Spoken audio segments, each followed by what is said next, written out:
জিলহজ মাসের 10 দিনের যে আমল রয়েছে, এই আমলগুলো আসলে আমরা করব কবে বাংলাদেশে?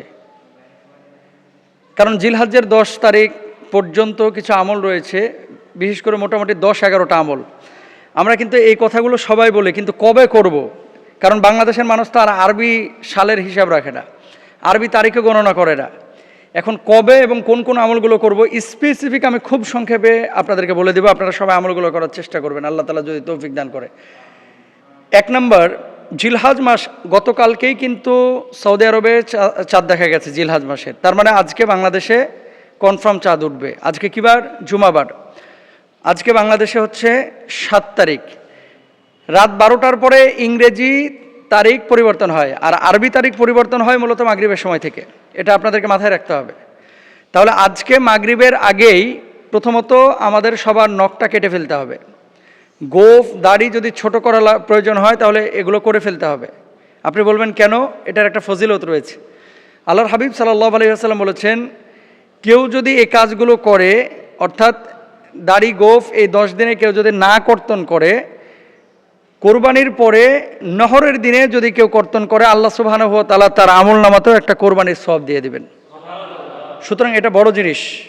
আজকে জুমাবার, আজকে এই 7 তারিখ সন্ধ্যা থেকে নিয়ে আমাদের ঈদের দিন পর্যন্ত এই কাজগুলো আমরা মাথায় রাখবো। বিশেষ করে 1 নম্বর, নখ আমরা কেউ কাটবো না, গোঁফ আমরা কেউ কাটবো না, দাড়ি চুল কেউ আমরা কর্তন করব না।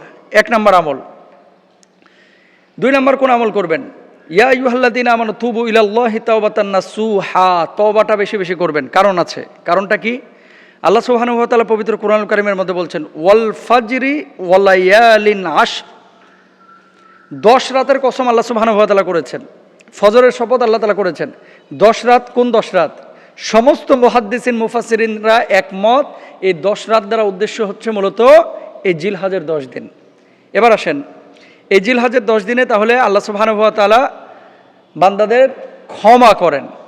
যেহেতু গুরুত্ব দিয়েছেন আল্লাহ তাআলা, এখানে আমল করলে আল্লাহ কবুল করেন। 2 নম্বর, আমরা তওবা করব। 3 নম্বর আসেন, ফরজ এবং নফল সালাতগুলো গুরুত্বের সাথে আমরা আদায় করব।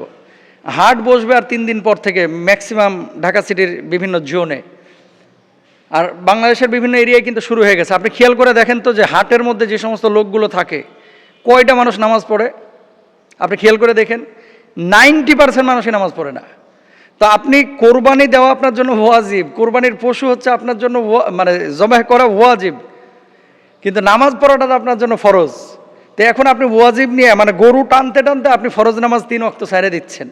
তার মানে কি দাঁড়াইলো? লুঙ্গি খুলে মাথায় পাগড়ি পরা, মানে ওয়াজিব নিয়ে টানাটানি করতে গিয়ে আপনি ফরজ শেষ করে ফেলছেন। যারা গরু কিনতে যাবেন, মাঠে যাবেন, ঘাটে যাবেন, অবশ্যই এই বিষয়টা খেয়াল করবেন যে গরু কিনতে গিয়ে, হাটে অবস্থান করতে গিয়ে যেন আমার নামাজ কাজা না হয়ে যায়। আর এখানে আরেকটা বিষয় আছে, কিছু মানুষ কিনতে যায় না। ছাগল কিনবে একটা 20,000 টাকা বাজেট, কিন্তু হাটে যাচ্ছে আজকে 7 দিন। এরকম লোকও কিন্তু আছে, কিনে না, খালি ঘুরে। আর কতক্ষণ পর পর, ভাই দাম কত? দাম জিগাইছে মনে হয় 101 জনকে। ওর গরু কেনার নিয়তি নাই, কিন্তু দাম জিগায়, নামাজ নাই, গা চুলকাইতেছে, মাথা চুলকাইতেছে, ঘুরতেছে, চলতেছে। অথচ আল্লাহ তাআলা এই 10টা দিনকে কি করেছেন? সম্মানিত করেছেন, ইবাদতের জন্য বলেছেন। আমরা কি করছি? ভুল। এই জিনিসগুলো আপনাকে মাথায় রাখতে হবে। অথচ সাহাবী রিদওয়ানুল্লাহি আনহুম আজমাইন, রাসূল আকরাম সাল্লাল্লাহু আলাইহি ওয়াসাল্লাম 10 দিন রোজা রেখেছেন। আমরা তো রাখি না। বিশেষ করে এই যে ঈদের দিন তো রোজা রাখা হারাম, কিন্তু এই যে জিলহজ্জের যে সময়গুলো, এই সময়গুলো শুরু থেকে নিয়ে ঈদ পর্যন্ত প্রত্যেকটা দিন আল্লাহ রাসূল সাল্লাল্লাহু আলাইহি ওয়াসাল্লাম রোজা রেখেছেন। সুতরাং আমরা রোজা রাখার চেষ্টা করবো ইনশাআল্লাহ তাআলা। এরপর আসেন, রোজাটা আপনি কেন রাখবেন?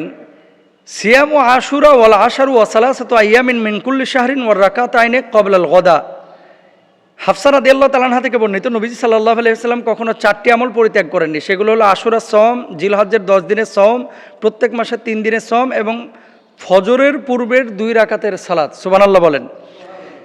এই 4টা কাজ আল্লাহ রাসূল জীবনেও ছাড়ে নাই। তাহলে আমরা কি করতেছি? আমরা করছিটা কি? ভুল। এরপর আসেন, হজ এবং উমরা করা, যাদের সামর্থ্য আছে 5 নম্বরে হজ করা এবং উমরা করা, এই সময়গুলোতে যাদের সামর্থ্য আছে তারা করবেন। তারপরে 6 নম্বর হচ্ছে আল্লাহর জিকির বেশি বেশি করা, সুবহানাল্লাহ, আলহামদুলিল্লাহ, লা ইলাহা ইল্লাল্লাহ, আল্লাহু আকবার, জবানে বেশি বেশি চলবে। তারপরে 7 নম্বরে তাকবীর, তাহলিল, তাহমিদ বলা, আল্লাহু আকবার, লা ইলাহা ইল্লাল্লাহ, আল্লাহু আকবার, ওয়ালিল্লাহিল হামদ। আরাফার দিবসে, যেদিন ইয়াউমু আরাফা, হাজী সাহেবরা আরাফাতে অবস্থান করবে, সেদিন রোজা রাখা।